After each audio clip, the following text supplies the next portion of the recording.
அன்னைக்கு ஒரு நாள் மஹிந்திரா ஷோரூம் போயிருந்தப்போ BE6க்கும் XUV9க்கும் ஒரு ரீல் போட்டிருந்தேன். அதில் நிறைய பேர் கமெண்ட் பண்ணது என்னன்னா, மஹிந்திரா எல்லாமே வேஸ்ட் ப்ரோ, எல்லாமே காப்பி பண்ணி தான் போடுறாங்க, மற்ற காரோட டிசைன்லாம் காப்பி பண்ணி தான் போடுறாங்க அப்படின்னு நிறைய பேர் கமெண்ட் பண்ணியிருந்தீங்க. ஒரு விதத்தில் பார்த்தோம் அப்படின்னா நீங்கள் சொன்னது எல்லாமே உண்மைதான். மஹிந்திரா காப்பி கார் அப்படின்னு ஒரு நேமே ஆயிடுச்சு. ஏன் அப்படின்னா ஜீப் கம்பெனிக்கும் மஹிந்திராவுக்கும் நடந்த பிரச்சனை தான். மஹிந்திராவோட தார் டிசைன் பார்த்தீங்க அப்படின்னா ஜீப்ல இருக்கிற ராங்லருடைய கார் மாதிரியே இருக்கு அப்படின்ட்டு அந்த கம்பெனியை வந்து ஒரு லா சூட் ஃபைல் பண்ணிட்டாங்க. இது நடந்தது பார்த்தீங்க அப்படின்னா 2021ல மஹிந்திரா என்ன சொல்லிட்டாங்க அப்படின்னா, இப்போதைக்கு ஆஸ்திரேலியாவில் தாரை லான்ச் பண்ணுறதுக்கு ஐடியா இல்லை, அப்படியே பண்ணோம் அப்படின்னா ஒரு 90 டேஸ் நோட்டீஸ் பீரியட் கொடுக்குறோம் அப்படின்னு சொல்லிட்டாங்க. இந்த பிரச்சனை இன்னைக்கு நேரத்தில் இல்லை, காலகாலமாக மஹிந்திரா மேலே வைக்கிற ஒரு கம்ப்ளைண்ட் தான். லீகலி எல்லாத்தையுமே அவங்க ஃபேஸ் பண்ணிட்டு கேஸ் எல்லாம் முடிச்சிட்டாங்க. மஹிந்திரா மட்டும் தான் காப்பி அடிக்கிறாங்களா, மற்ற பிராண்ட்லாம் காப்பி அடிக்கலான்னு கேட்டிங்கன்னா அப்படி கிடையாது.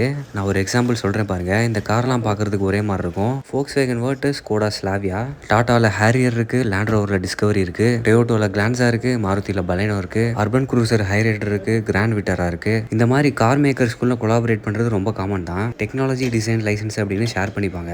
மஹிந்திராவும் அப்படி லீகலாக ப்ராப்பராக பண்ணியிருந்தாங்க அப்படின்னா அந்த இஷ்யூலாம் வந்திருக்காது. என்னதான் காப்பி அடித்தாலும் பொதுமக்களான நமக்கு அஃபோர்டபுள் ப்ரைஸில் நிறைய டெக்கு ஃபீச்சர்ஸ் உள்ள கார் கிடைக்கிறது நமக்கு பெனிஃபிட் தான். வேறு எந்த காரெல்லாம் பார்க்குறதுக்கு ஒரே மாதிரி இருக்குது அப்படின்னு கமெண்ட்டில் சொல்லுங்கள். Bye bye.